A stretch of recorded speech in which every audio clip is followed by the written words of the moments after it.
Баткендеги трагедия барыбыздын жүрөгүбүздү канатты. Азыр 7, башка 6 облустагы ар кимибиз өзүбүздүн айылыбыздагы жанагы бала бакча мектепке акчанын баарын тартып бер деп жүдөтпөстөн биринчи кезекте ошол Баткендеги жанагы жүздөгөн үй бүлөлөр кыш жылдыга калбай үйлөрү туруп калыш керек. Ошон үчүн баарыбыз жардам беришибиз керек деген ойдомун. Азыр сизге суроо ошол азыр ноябрь келип атат, 10 күндөн кийин. Кышка чейин, суук түшкөнгө чейин үй менен Баткендеги жанагы үйлөрү талкаланган жарандарыбыз үйлүү болобу? Үлгүрөбүзбү ошого?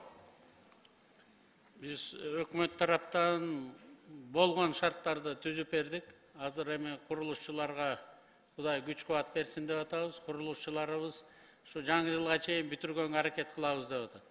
Эгерде сэндвич панель менен курганда 2 айда бүтүрүп, элдин баарын үйүнө киргизип берип коймокпуз. Бирок элдер суранышты, фундаментин коюп бергиле, кирпич менен, анан үстүн дагы мындан ары күйбөгөндөй кылып бетон менен жаап бергиле деди. Эми мындай мокрый процесс болгон жерлерде убакыт дагы талап кылынат, өзүңүздөр билесиздер. Бирок бүгүнкү күнү бүт үйлөрдүн баары бөлүштүрүлүп берилди.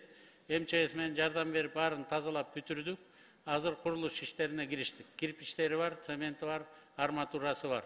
Азыр эми адам баласынын күчүнө ишенели, алар эми 2 менен 3 менен иштейбиз деп атат.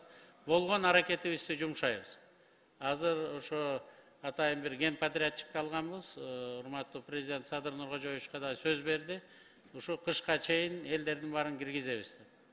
Алдын ала 3 миллиард сомду накталай акча менен бөлүп коюп койдук.